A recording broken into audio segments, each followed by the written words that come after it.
it's been a year since I've had this car. About a year ago today I bought this. This is about the best time of year to own a Boxster, because with winter coming to an end, spring's arrived, you can get the roof down, get out here and get out playing on the open roads with the roof down. It really is a lot of fun. It's what the Boxster's made for. I was out sometimes in the winter, but not quite as much as what you'd expect. This car is, I'll use this car occasionally. I'm lucky to be owning a few other cars that I can use. So I've covered about 3,000 miles in the year for this car. And I thought I'd do a wee yearly review to let you know what it's like to own a Boxster for a year and what you can expect. So straight off the bat, I'll say that it's been a fantastic experience. I knew it would be. It'd be good fun. I've had no problems, I've had no issues, no reliability issues, no big spends.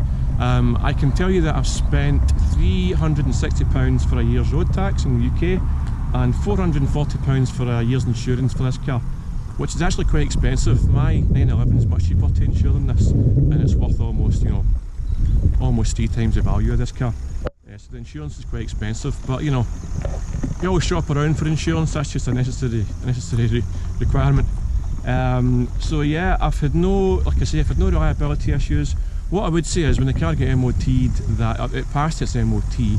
However, it was noticed that the brake lines were starting to corrode just a little bit, fairly common thing, and also the rear exhaust flange bolts were starting to corrode. It's a very common thing in Boxsters. I would say check your flange bolts in all types of Boxsters and 911s and Caymans. It can show up as an MOT failure due to a leak through the flange. It's a very common thing. Like I say, the exhaust bolts just tend to kind of rot quite badly, so those need replaced, and they're going to get replaced in a couple of days' time. Parts are inexpensive. They're about 30 quid for 6 bolts, and however, it's a tricky bit to get into, and to remove the rusty flange bolts is quite tricky, so you can probably expect to spend a few £100 on labour charges to get the flange bolts replaced. And the brake lines, my independent garage is just going to make the brake lines for me. It's fairly easy to do, so that will be an upcoming expense. Also an upcoming expense will be the service. It's due a major service. It's the 120,000 miles or 12 years service. This car's only done 42,000 miles, just turned. However, because of the age of the car, it is due the 12-year service, which, like I said, is fairly expensive.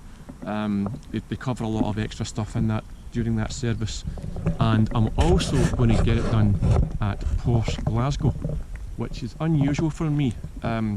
As you know by now, I would get all of my servicing done at independent garages, and I would typically only go to Porsche unless I really had to. But with this particular car, it's a fairly low mileage and it's got the full Porsche service history. So in this instance, I'm going to take it to Porsche Glasgow in a couple of days' time and have the major service carried out. What happens moving forward will depend. I always thought I would have this car for a year or two and just see what happens. Possibly sell it and get something else, or keep hold of it, see how I feel and how things play out. If I keep hold of this car longer term, I will almost certainly go with an independent garage servicing after this major service. So I'll just show you around the car again and give it a quick clean. Just a wash, I haven't polished it yet this year. Lovely colour, car's red. It's a typical kind of Porsche car, if you like. Gets a lot of positive attention, this car, and people want to talk to you about it. People remark on the wheels, the Carrera Sport alloys. They're fairly, I wouldn't say they're rare, but they're not very common, these wheels, these alloys, and they're nice. And granted, mine's actually could do with being refurbed. I think the previous owner took it through a car wash and got some acid on the alloys, because you can see some of the kind of a delamination happen. I can get them refurbed at some point in time, but it's a lovely car. It's been great fun to own so far. A year in, and it's just floating.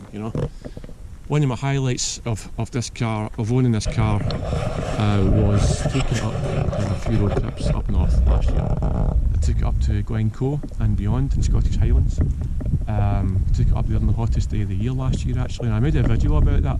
If you're interested in that, check it out on my YouTube channel. I think you'll like it. and that was just glorious. It's good to make the videos because you can look back and you can re-enjoy the moment, you know.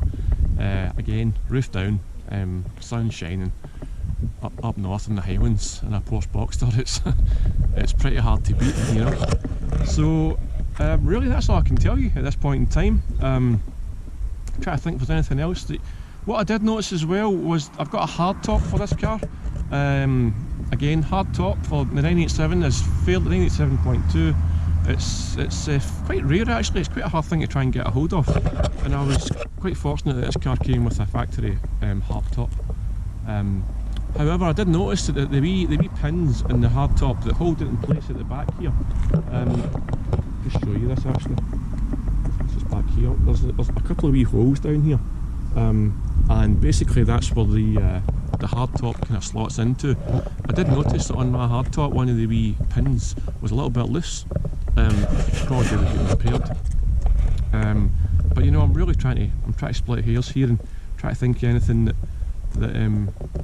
not went wrong, but any wee issues at all, and that's really it. So there isn't many, hardly any. Overall, thumbs up. Really happy. Get yourself a Porsche Boxster if you haven't tried one already. Try driving one. I think you'll be impressed. And if you want to find out more about my journey and you want to find out anything at all about Boxsters, I've written what I believe to be one of the best books available on Porsche Boxsters. Everything you want to know and more, including all of my ownership history with this Porsche and various others. I did have a previous Boxster S, but my Porsche book will really, especially if you're a beginner, it will really help you understand everything you want to know about Porsche Boxsters, so you can go in feeling confident. So really, I think that's it, guys. You know, it's been great doing these videos. Hope to do some more sometime soon with the sun coming back out. Keep an eye on my YouTube channel. Give us a wee thumbs up, subscribe, and feel free to share this content. Right guys, as always, thanks for watching, and I'll see you in the next video.